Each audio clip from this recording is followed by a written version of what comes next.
Sebelum terjadi COVID, dunia ekonomi mengalami guncangan cukup besar di mana perilaku milenial dan zilenial yang saat ini usianya antara 10-23 tahunan, para teenager plus minus, dan kaum milenial yang usianya antara 23-40 tahunan mempunyai perilaku yang berbeda dengan generasi di atasnya, kaum generasi X dan baby boomer. Generasi milenial dan zilenial disebut generasi digital. Mereka ngacak-ngacak cara berbisnis kaum kolonial generasi di atas mereka. Generasi digital itu kejam. Mereka membunuh banyak hal. Yang dibunuh adalah apa yang generasi atasnya lakukan, mereka tidak lakukan lagi. Salah satunya yang dibunuh adalah perkantoran, jam kerja kantor, bentuk organisasi kantor dan usaha. Semua nggak seperti dulu lagi. Dunia bisnis terlalu formal, pakai absen misalnya, atau HRD-nya yang ketat, kecuali pabrik. Mereka nggak suka dan nggak mau melakukan itu. Pokoknya mereka mematikan dan merubah hal-hal yang disukai oleh orang tuanya. Misalnya lagi, perilaku suka traveling, juga suka bosenan, sehingga tempat tinggal sukanya pindah-pindah, kerjanya pindah-pindah, nggak baca buku tapi nonton, nggak baca koran tapi sosmed, nggak punya mobil tapi light asset yang dipakai atau sharing car dengan platform transportasi, suka nampang dan traveling belusukan paket murah meriah.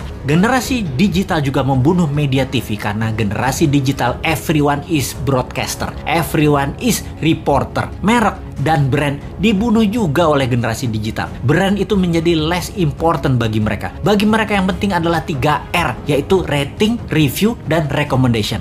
Lalu masuk masa COVID. Mendadak dunia bisnis menjadi harus digital. Tepatnya dipaksa menjadi digital. Dipaksa jualan lewat platform marketplace. Dipaksa jualan lewat iklan di sosmed. Dipaksa menggunakan gadget di tangan bisnisnya. Dunia UKM Indonesia tidak banyak yang siap. Tidak banyak yang paham. Dan dunia bisnis selama pandemi yang tidak janji kapan berakhirnya, kapan herd immunity-nya tercapai, tidak tahu kapan dunia terbebas dan menyelesaikan pandemi ini, maka dunia brick and mortar, dunia bisnis bata dan semen menjadi terancam. Apa saja dunia bata dan semen itu? Seperti gedung sekolah, tempat wisata, hotel, ruko, mall, perkantoran, crowd gather event seperti bioskop, konser, sport event, musik event, MICE, semua menjadi menggantung bisnisnya. Dibuka nggak terlalu untung, ditutup pasti rugi. Bisnis semen dan bata karena pandemi, pengunjungnya dan aturannya sering on off. Akhirnya mereka harus segera pivot.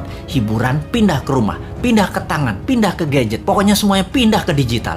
Inilah masa killing time bagi bisnis yang tidak bisa pindah ke digital. Bagi yang lambat beradaptasi, siap-siap gulung tikar. Catatan ya, COVID akan berada bersama kita selamanya. Pandemi biologi ini tidak akan selesai karena bisa saja bukan hanya virus ini mutan, namun virus lain lagi terjadi yang selama ini diam-diam saja lalu terancam dengan adanya vaksin, maka mereka kemudian melakukan mutasi. Flu bisa menjadi virus yang mematikan, bisa saja terjadi. Ebola, SARS, AIDS, semua bisa bermutasi dengan vaksin di tubuh manusia. Siapa yang tahu? Ini bukan nakut-nakuti, tetapi sebagai orang yang lama dilatih dengan threat analysis, maka melihat ancaman harus segila mungkin dan kita harus punya antisipasinya sekarang.